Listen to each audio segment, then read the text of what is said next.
Chapter 51 The Goblin Great Sage Chooses the Emperor. You are listening at novelfull.audio. Reinhardt's support made Asa Amigwal very happy, and when Reinhardt said that the winged people could also be won over, he was even more ecstatic. Because of their powerful sky compatibility, the winged people were used by the Goblin Emperor Amigwal, but they were also very afraid, otherwise, he would not support the Eagle people. Asa Amigwal quickly wrote a letter and sent it to the East Coast. It made a lot of promises and asked Xuanhuan to send troops to help. Xuanhuan agreed. He began to organize troops and prepare for the expedition. Proedas Palace. The sound of things being smashed and angry roars resounded throughout the palace. In the hall, Emperor Milan Amigwal waved the long sword in his hand and chopped the table and everything on it into pieces. It was difficult to resist the attack of the four princes, but time was on his side.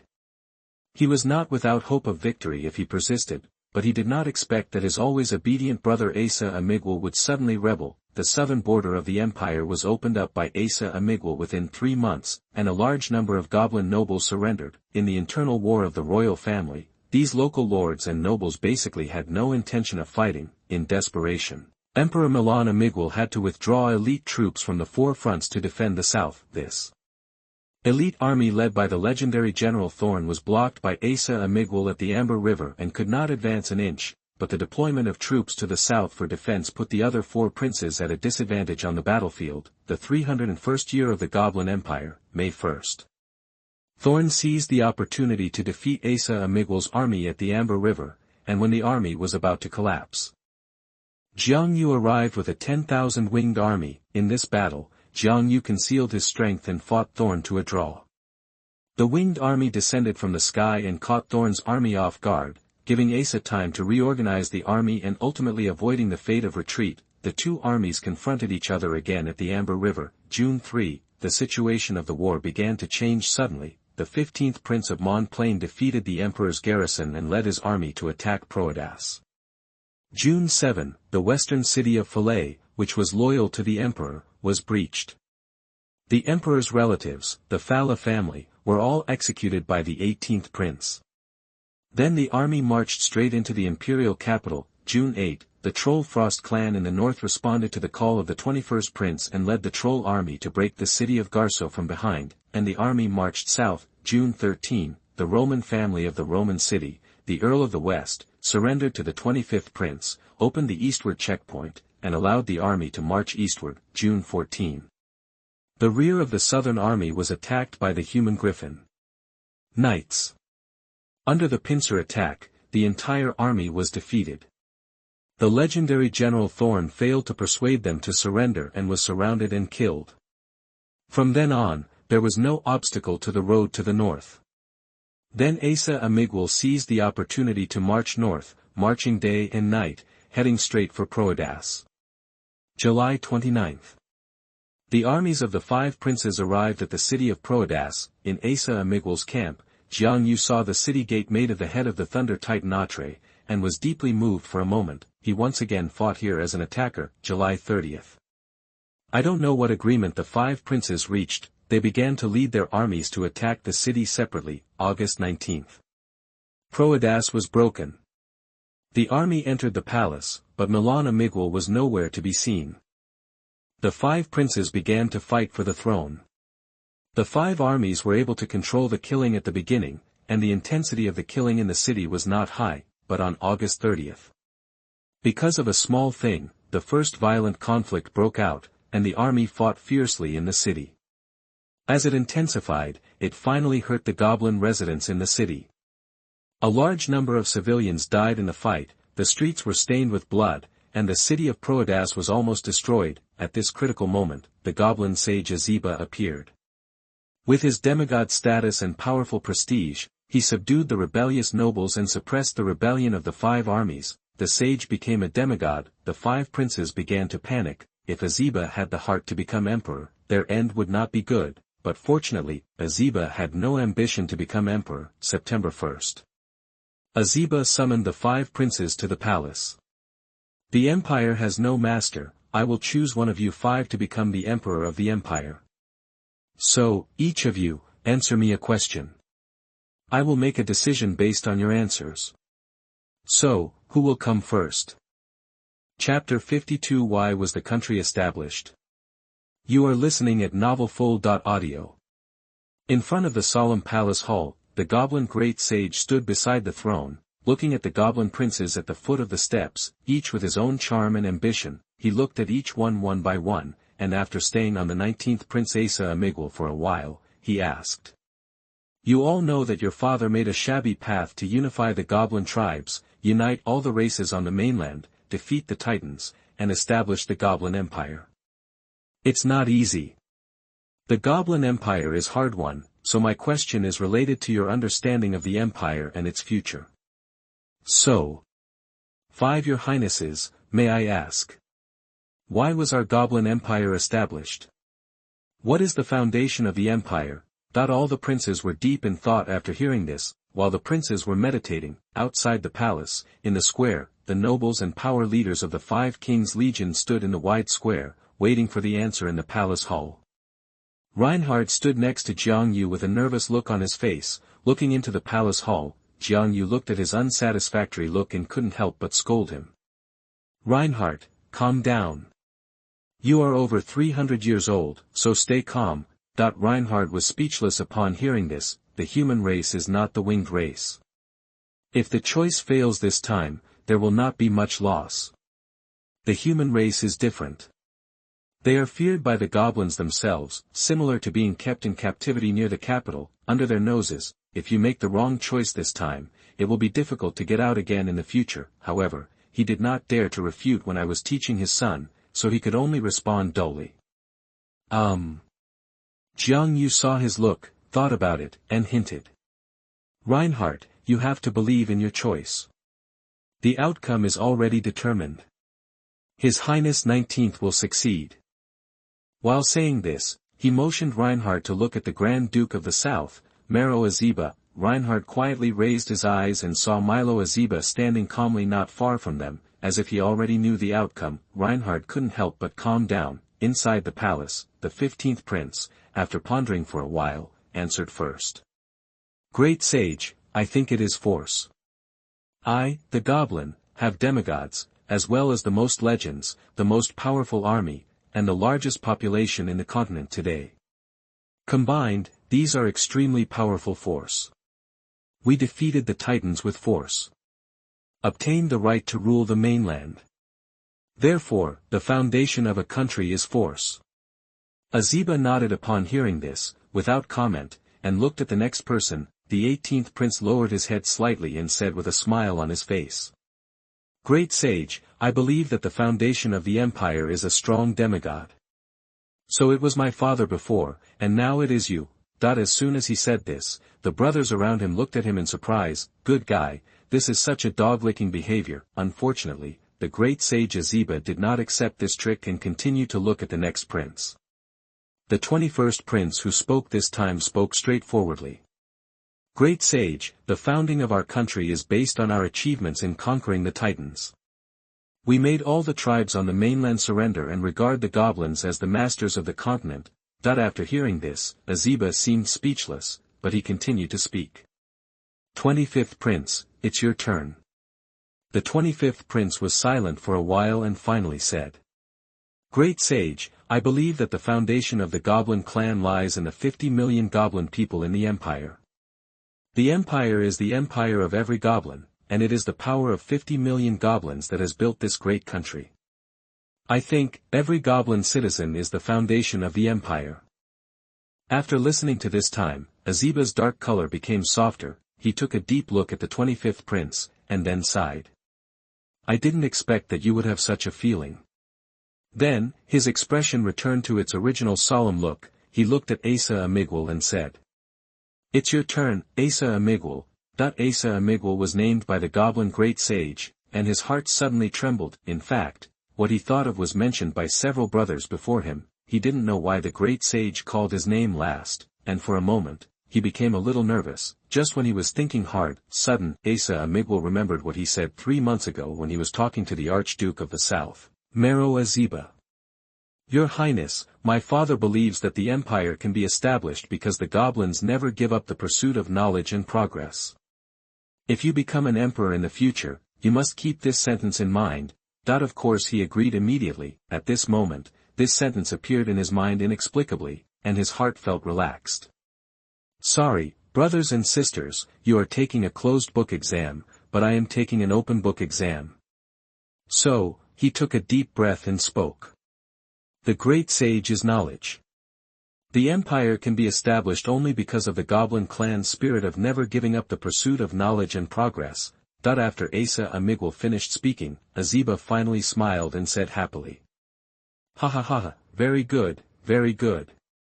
Knowledge is the foundation for changing the fate of the goblins. Your Highness Asa, your answer is correct. It seems that you are the destined king of the empire, and I am willing to make you the emperor of the empire.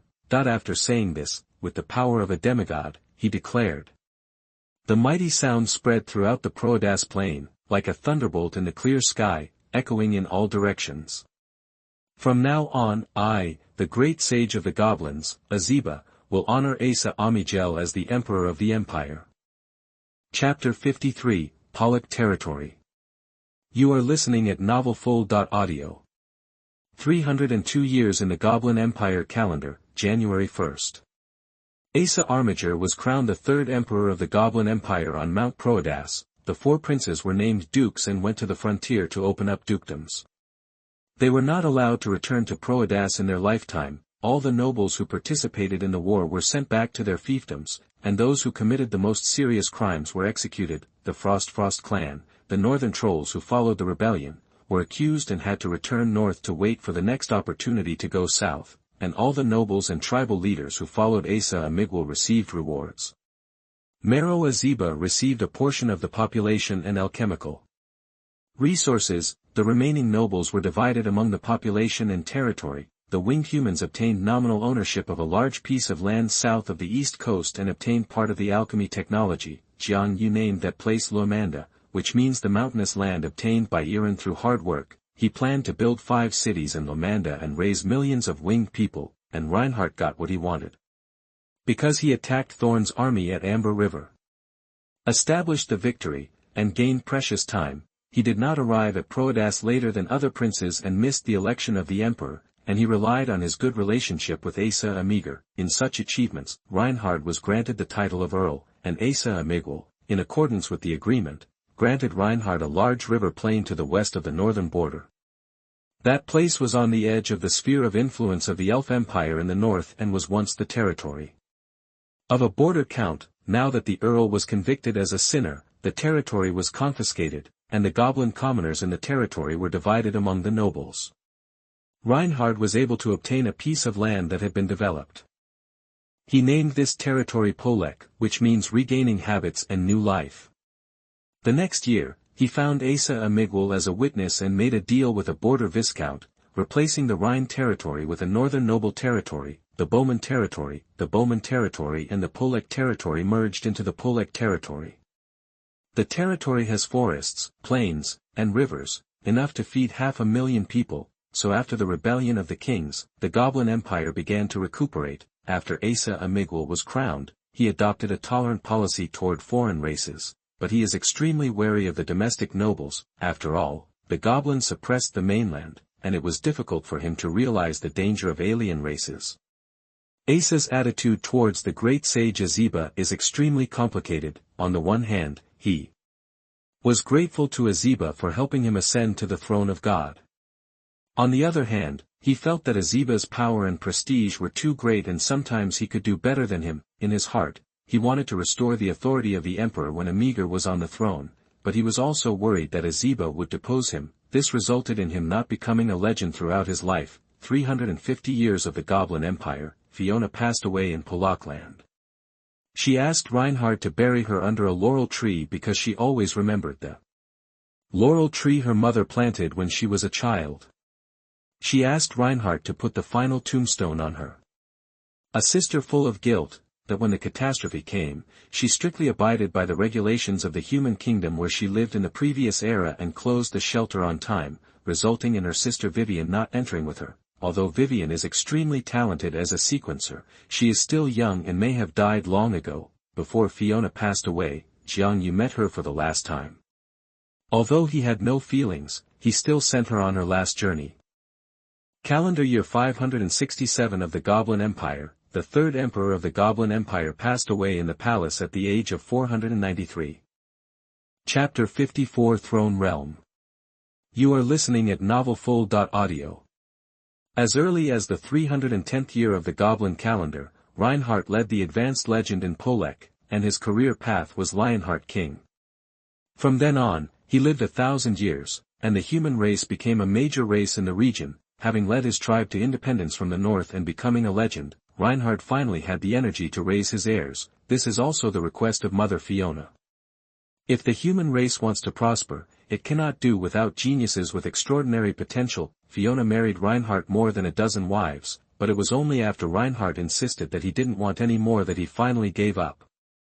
The legendary lion-hearted king of a generation surrendered to his mother's power and worked hard to obtain heirs. However, it was difficult for the legendary bloodline to produce blood, and until Fiona's death, he only had 3 sons and 1 grandson. It was not until the death of the third-generation Emperor Asa Armiger that the Reinhardt family had grown to nearly 100 people. At this time, the human race already had a population of 500,000. At this time, the original territory was no longer enough, and Reinhardt had to go north to expand territory. The northern part of the Pollack territory is not a deserted land, and there are several intelligent races living there. Races such as kobolds, centaurs, and trolls all have several tribes in the north. Reinhardt thought about it for a few days and decided to choose the kobold as the target for surgery. The kobolds were once the subordinates of the giant dragon. With the changes of the times, the kobold tribe is easier to bully than centaurs, trolls and other races. When Reinhardt was fighting the kobolds, East Coast, the development of the human race also makes Xuanhuan very satisfied. 360 years of the Goblin Empire calendar. After Sophia, the genius of the winged human race, left the southern border, she did not return to the East Coast, but continued to travel across the continent. It did not return until the 490th year of the Goblin Empire calendar, but when she returned she had become a legend and opened up a legendary career path, Saint of Light. After more than 500 years, the winged human race finally has a second legend. 30 years later, Sophia's sister Erida also advanced to the legendary level, opening up another legendary path for the Swordsman of Light, the Sword Master of Light. This legendary profession has higher combat effectiveness than her sister, and is more suitable for the vast number of winged extraordinary professionals. The two sisters are a legend in one profession and have become a favorite story in the Iran clan. As for their eldest sister Limmer, she is still lingering at the hero level, unable to make any progress. It may be due to the large amount of delays in government affairs that it is difficult for her to have a chance to break through in this life. To the time of Asa Amigwal's death, the winged human race has been around for more than 200 years. Romanda has been developed quite a bit. 5 Iran cities were built among the mountains, and about 500,000 wingers settled here. In Losendas and the East Coast, the number of winged people has reached 1.5 million. This number has reached the limit of what the area can support. In the winged human race part of the Tian Shan Mountains, growth is slow, mainly due to military households, which number about 100,000. Today's population of the winged people is approximately 2.1 million. As for Xuanhuan, after 500 years of practice, if he had followed the path of a demigod, he would have become a demigod long ago, because he has mastered the law of thunder. If he is a demigod, he should now integrate his will into the law of thunder between heaven and earth, trying to master the power of thunder and become part of the order of heaven and earth. His approach was somewhat different. At the moment when his will is integrated into the thunder law of heaven and earth and he takes control of the power of thunder, he needs to use his will to transform into a divine sword to forcibly suppress the authority granted by the thunder law. This is the first step on the path to sky lordship. He calls it the throne realm. A demigod on the road to becoming a god. But the premise for all this is that he will start to forge a sky throne and a top-quality sword used as a carrier of will, or in other words, a divine sword. In his plan, his throne of swords was actually a sword tomb embodying the laws of heaven and earth. A divine sword suppresses and buries a law of heaven and earth. Although the divine sword is hard to find, the alchemy of the Goblin Empire has recently made a breakthrough. He has been studying alchemy and sword-making techniques for these years, and has achieved some results, but the difficult thing is the casting of 10,000 seats in the sky. First, the materials are hard to find. Second, there was too much movement in building the sky throne, and it was cast in the sky. To complete the casting, he needed an opportunity. He still needs to waiting for a time when everyone's eyes are elsewhere, just in time, calendar year 694 of the Goblin Empire. A plague spread throughout Flanders. Chapter 55 Plateau. You are listening at novelfull.audio. This plague actually has a source. 1 year before this catastrophe-like plague appeared, in the north of the Goblin Empire, the Northern Ice Plateau. This place is actually outside the control of the Goblin Empire. Although the Goblin Empire is known as the master of the continent, it does not actually completely occupy the entire Furland. In the north of the Goblin Empire, there is a river that flows almost into the entire north, dividing the north of the Furland continent into two zones. The south is the relatively warm and resource-rich northern border of the empire. Some border lords and a large number of races affiliated with the Goblin Empire live and reproduce here, including the human race. In the north, there is a vast desert grassland, on which the Centaur clan and the Troll clan mainly live, and dog-headed people, pig-headed people, tiger-headed people, sheep-headed people, minotaurs, etc. also live here. These are nomadic races who have lived in the north for generations. Surviving in the vast northern desert, the Troll Frost clan, which once moved south and surrendered to the empire, is one of them, but it is not the most powerful clan. Of course, they have been driven back to the desert, and no one knows how they are doing now. And further north of the desert is a towering plateau. A tall mountain range stretching for thousands of miles separates the desert and the plateau. In the desert, some legendary creatures have traveled to the plateau, but left soon. It is because the climate on the plateau is even colder, and it is not possible for normal people to live. Of course, there are creatures living here. Many ice races reproduce on the plateau, and they are all very tall. It seems that the plateau is the cradle of giant creatures. The historians of various races in the 5th chapter also speculated that the ancestors of the Titans might have walked out of the plateau and came to Proedas in the middle of the continent, and then grew and developed a supernatural system to rule the world.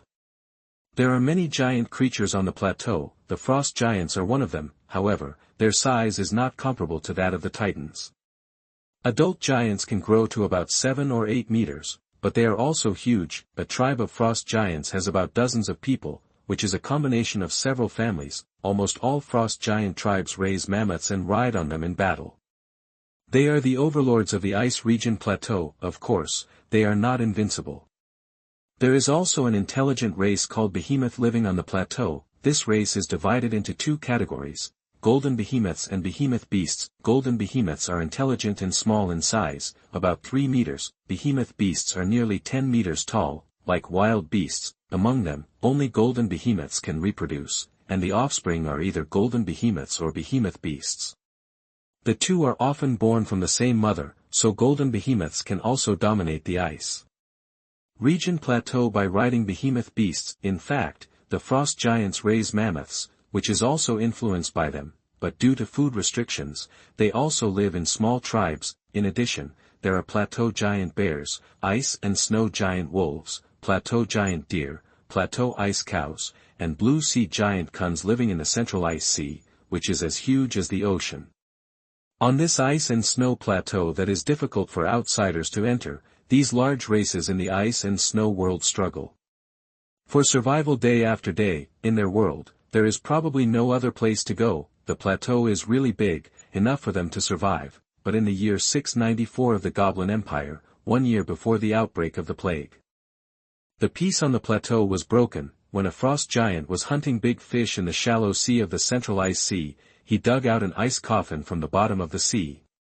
In the ice coffin, there was a beautiful woman with a very beautiful appearance and bright red all over her body sleeping. The frost giant found that the woman in the ice coffin was petite and was very curious, so he brought the heavy ice coffin back to the shore. Who knew that once he got ashore, the ice coffin melted like water? The beautiful red-robed woman with a bright red color woke up.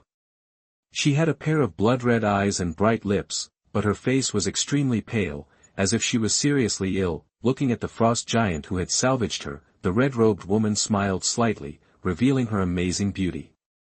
"Did you wake me up, giant?" That the frost giant actually felt the pressure coming from the red-robed woman, facing the red-robed woman's question, he did not dare to move rashly and nodded honestly. Although the woman's words were not in the same language as his, he could understand them for some reason. Although I woke up a little early and my injuries were not healed, I felt the rebirth of the world. Is this a new era? That she sighed slightly and looked around.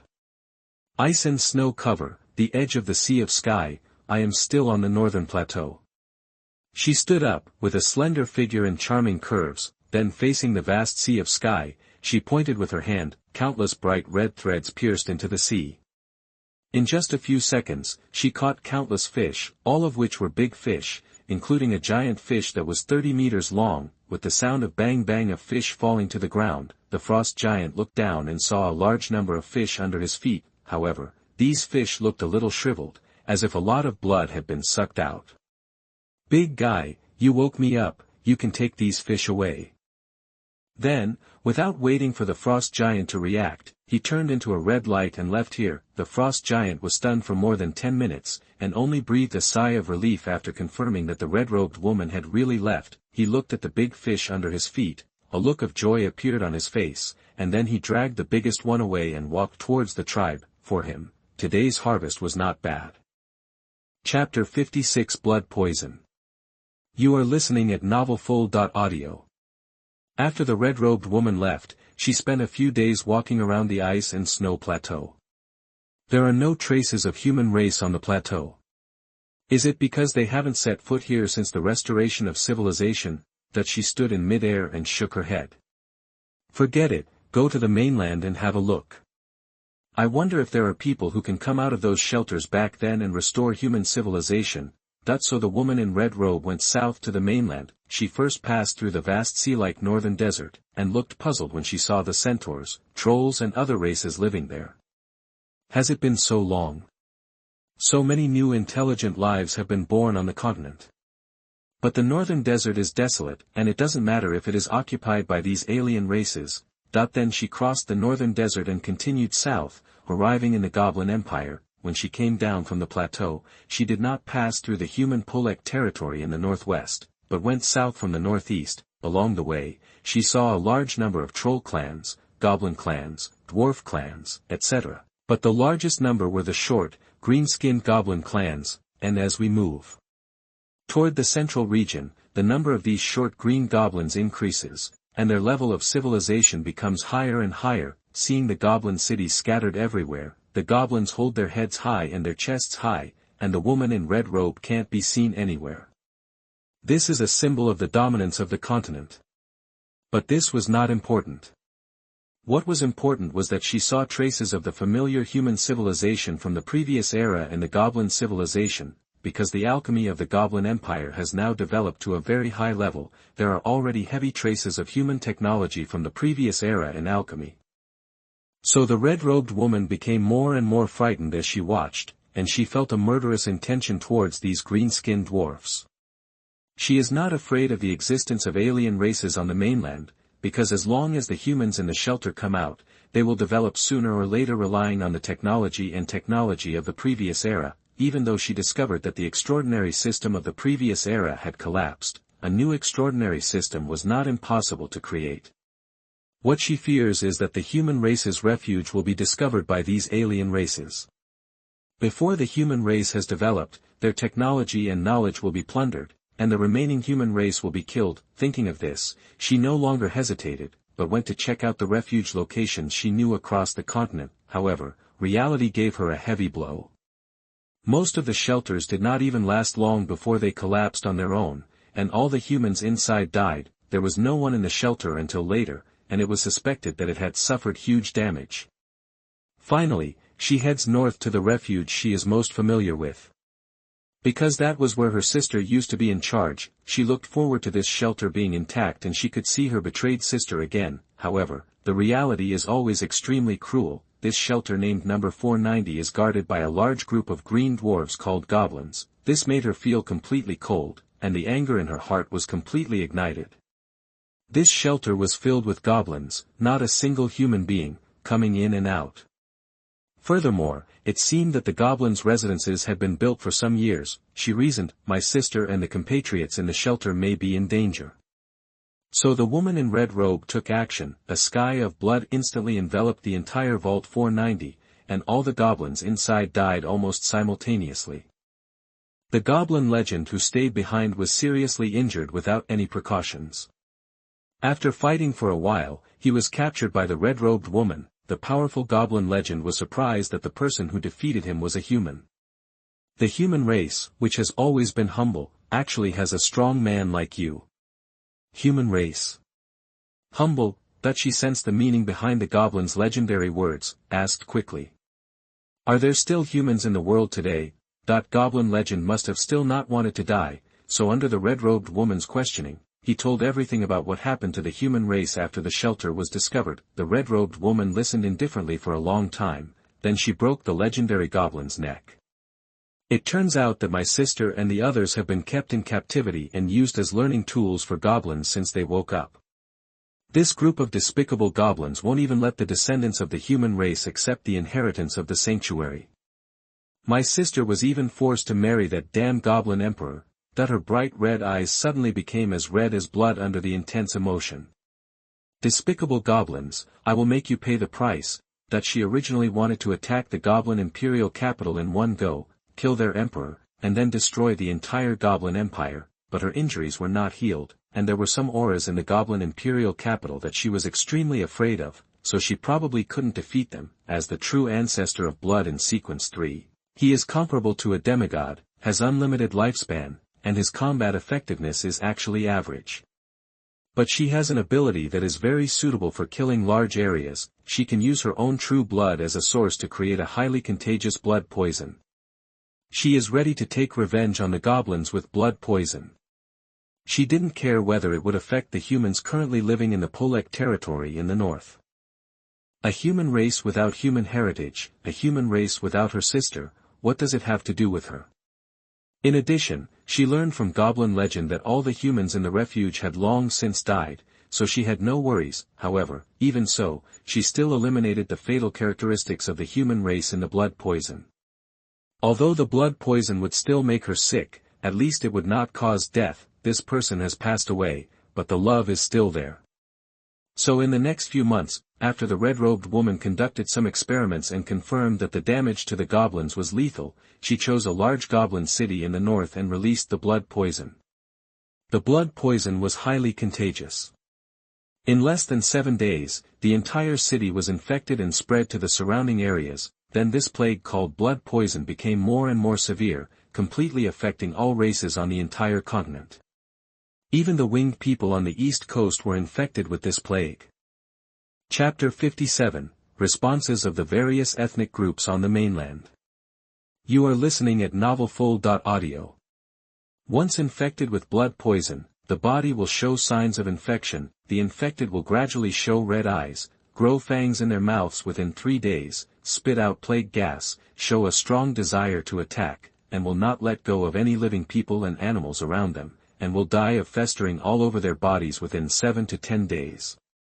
This is the infection phenomenon summarized by the goblins. All those below the legend are infected. It's just that the stronger the extraordinary strength, the less likely they are to die. The blood poison spread throughout the north in 3 months and spread throughout the continent in 6 months. Its madness frightened all living beings. The goblin sage could not sit still when the north was covered by blood poison, because he found that this plague was particularly targeted at goblins.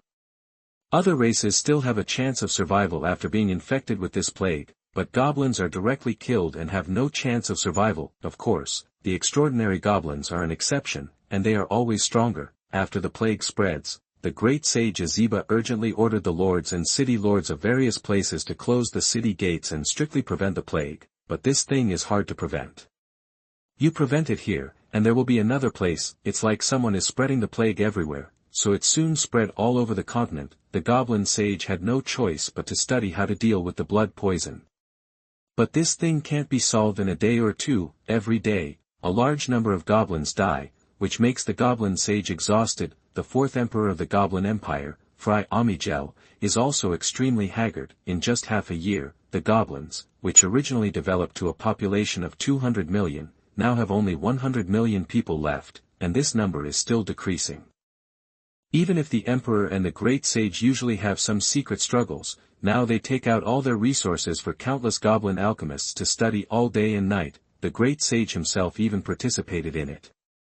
At this time, not only the goblins were in a state of panic, but all the tribes on the continent were also worried about it. East Coast, when the plague reached Los Andes, Xuanhuan was practicing on the top of Mount Heaven. Generally speaking, his practice time is not fixed, but if there is an emergency, he can be woken up, but the plague spread too fast. The messenger had just delivered the news in the morning, and when Lemuel arranged officials to check in the afternoon, the plague had already spread. The situation soon became difficult to control. Lemuel and other winged officials had never encountered a plague before, and they lacked means for a while, so they directly notified Xuanhuan, who was still practicing. When Xuanhuan heard the news, his heart skipped a beat. It was really careless. He urgently ordered the closure of the 9 gates and sealed off Los Andes and Romanda, and isolate those infected with the plague. But this plague has been fermenting in the winged people for some time, and it is hard to prevent. When he barely controlled it, half of the winged people had been infected with the virus, slightly different from the goblins after infection. Although the mortality rate of the winged people was also very high, some people were able to survive after being infected.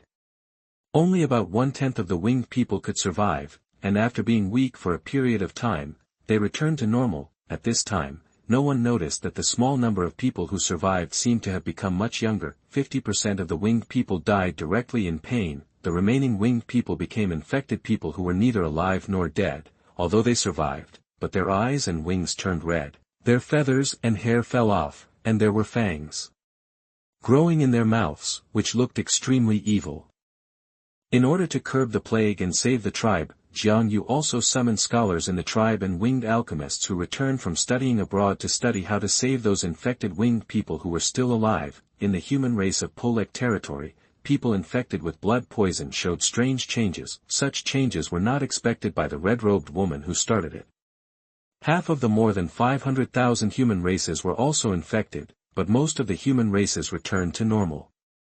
After being infected for a period of torture, but there are thousands of human beings who have changed their bodies and blood after being infected with blood poison. Their eyes have turned red, they are not interested in ordinary food, they are eager to suck blood, and they are afraid of direct sunlight. A little bit of extraordinary power is also born in their bodies. That is the extraordinary power related to blood.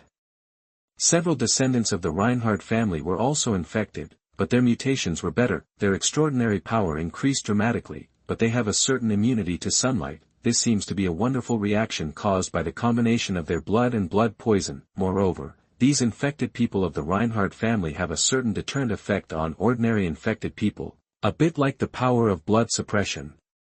Reinhardt was also very concerned about these mutated tribesmen, but after a long period of treatment without success, he had to give up. In order to ensure the safety of normal human race, he still placed them together in the corner of the Pollack territory. Centaurs, trolls, dwarves, dog-headed people, pig-headed people, minotaurs and other races are similar to the winged people after infection. Chapter 58 Vivian. You are listening at novelfull.audio.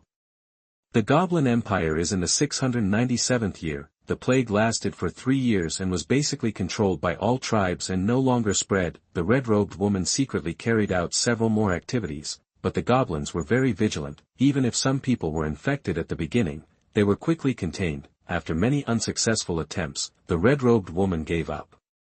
After all, her true blood was not to be wasted casually. The goblins seemed to have noticed that there was something wrong with the plague, as if it was specifically targeting them. They also began to look for the source. The red-robed woman's actions became more difficult. She planned to find a place to recuperate, and then attack the Goblin Empire after her injuries healed.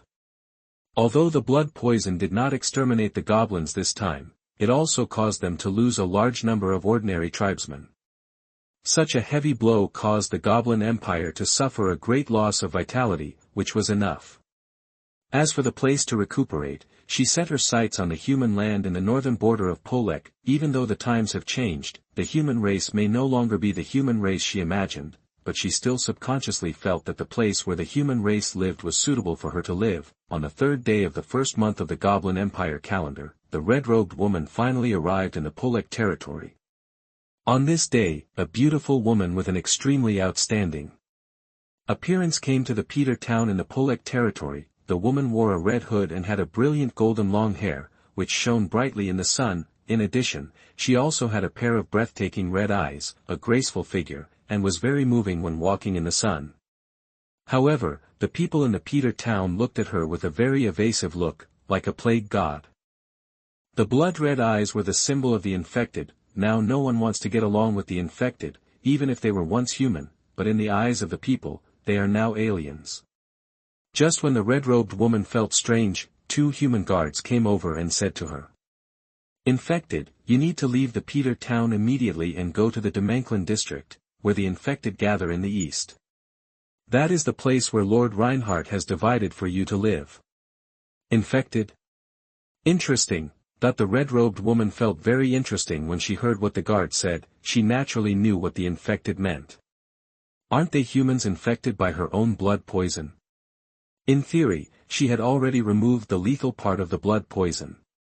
Even if she got sick, she would only feel pain and discomfort for a period of time. Could it be that something else happened?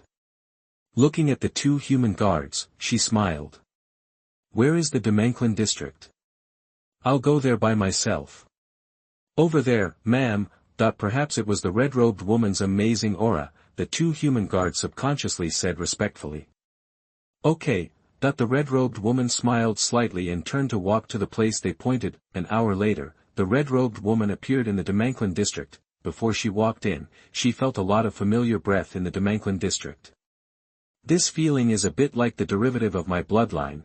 The red-robed woman slowly walked into the mainland district, and a little enlightenment suddenly came with it. Seeing this, she slightly exuded a little aura of the true ancestor of blood. Suddenly, all the infected people in the entire mainland area stopped doing anything.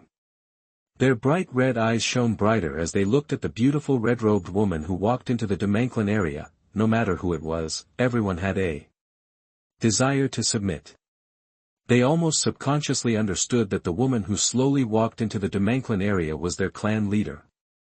A feeling of blood connection emerged, and at the same time, they seemed to have a sense of belonging in their hearts. Their heads bowed and their bodies bent. On the side of the red-robed woman, looking at the thousands of infected people in the mainland area who bowed their heads to her, she suddenly smiled. "It turns out that it was my blood poison that created you." In just a moment, an idea emerged in her mind that she wanted to take these people away. Among the infected people who bowed their heads, several people with obvious blood power and brighter eyes walked out. These people made her feel extremely kind, as if the blood of her loved ones was flowing in their bodies. The red-robed woman felt very surprised. At this moment, she thought of her sister. Did her sister leave blood in this new land? At this moment, she didn't want to delay for a moment and asked directly. "Whose descendants are you?" "My lord, we are from the Reinhardt family. The leader of the human race today, our great-grandfather Reinhardt, is the source of our blood." "Reinhardt? Where is he?" "Pollack City." "I know, everyone wait for me here.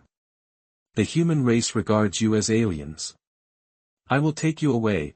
After that, the woman turned into a red light and flew to Pollack City. Pollack City, Lord's Castle. In the room, on this day, Reinhardt was having a headache for the group of infected people. They could no longer eat normal food, but needed to eat blood. This made him very conflicted. On the one hand, these infected people were all his people, and he didn't want to give up any of them. Not to mention that there were several of his descendants among them. On the other hand, compared with normal humans, this group of infected people were already aliens. It was impossible for the tribe to hunt prey for them every day and take blood to feed them. The elders and officials of the tribe have already suggested that the infected people should be abandoned and exiled. Just as he was thinking hard, a clear and pleasant voice suddenly sounded beside him. "You are Reinhardt, do you know Fiona?" Reinhardt turned around in surprise. Then he saw an extremely beautiful woman in red sitting on the chair in front of his desk, with an elegant posture. If you can come to him silently, you must be far stronger than him. Demigod. But instead of feeling any malice, he felt a sense of closeness. Then, he heard his mother Fiona's name. "This, Your Excellency, Fiona is my mother." "Where is she?" The woman in red robe asked calmly. "Mother passed away hundreds of years ago." Reinhardt said sadly. "I don't know, who are you?" I am her sister, Vivian. Reinhardt, although you have goblin blood and I don't like it, you are my sister's child and you can still call me Aunt, Vivian said coldly. Auntie, you don't know something. In fact, my father is not the Goblin Emperor, but the Winged King far away on the east coast. Reinhardt told his true life story without hesitation. He could tell that the ant in front of him had a deep dislike for goblins. Sure enough, as soon as these words came out, Vivian's expression softened. Good boy, thank you for your hard work. Then, I want to see where my sister is buried. Auntie, I'll take you there. Chapter 59 The Birth of the Blood Clan. You are listening at novelfull.audio. There is a restricted area outside the Lord's castle in the Pollack territory, and only members of the Reinhardt family are allowed to enter. Reinhardt's ancestors and dead members are buried inside. It is said to be a restricted area, but in fact it is a plain and hilly area with extremely beautiful scenery, with flowers and shrubs on it, and some scattered trees. In the center of the restricted area is the most beautiful place here. There is a hill full of flowers. On the hill, there is a huge osmanthus tree, standing tall and graceful, facing the wind. Under the osmanthus tree, there is a circle of treated gardens, and in the open space in the center of the garden, there is a tombstone. It read, the original leader of the human race, the ancestor of the Reinhardt family, the princess of the Goblin Empire, the last remaining human race, Fiona. However, Vivian intuitively ignored the above content and looked at the line of small words under the tombstone as if she had a clear understanding. A sister full of guilt, that the inscription is like a knife. Seeing this sentence, Vivian seemed to see a woman with tearful eyes looking at the horizon every time late at night, full of guilt. The long-standing resentment miraculously disappeared, replaced by longing for my sister. Fiona, I should wake up earlier. If I wake up earlier, I won't have to bear such a big responsibility and burden, and the human race will not be reduced to what it is today. But I will avenge you. Under the cold wind in the north, a woman in a gorgeous red robe stood under the sweet-scented osmanthus tree for a day and a night. The third day, Vivian said goodbye to Reinhardt, and before leaving, she left a drop of true blood behind. Reinhardt and his descendants share the same bloodline as hers. In the future, this drop of true blood will become one of the family's precious heritage. Also, she told Reinhardt that she wanted to take away all the infected humans. Reinhardt was very confused. Auntie, those infected are different from ordinary people. They drink blood every day to survive.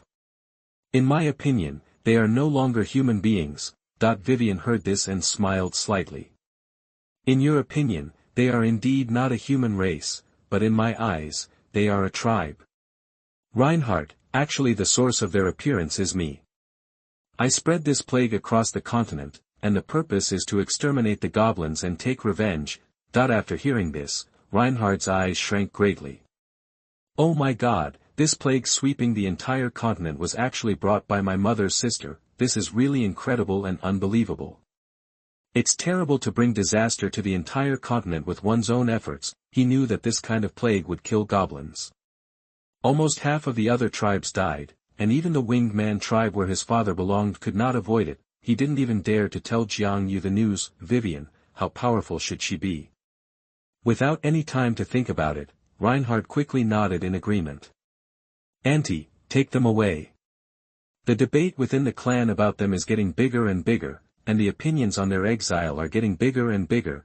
Since Vivian needs these infected people, it just solves the dispute within the clan about these infected people. In his mind, after so long, his confidence in taking in these infected people has become less and less. I can't afford it. Since Vivian is willing to accept it, he will let it go. Okay. These infected people have almost no human appearance. I plan to lead them to develop for a period of time before heading towards the Goblin capital. Killing towards the Goblin capital. Reinhardt's eyes suddenly widened. So fierce. At the same time, he was vaguely worried. Can one Vivian, plus thousands of infected people, defeat a goblin with a demigod? Even though his mother's sister was his newly recognized aunt, he still didn't need her to die. Besides, if the Goblin Great Sage discovers the human identity of these infected people, Vivian seemed to see his worry and smiled. Don't worry, I won't be stupid enough to die.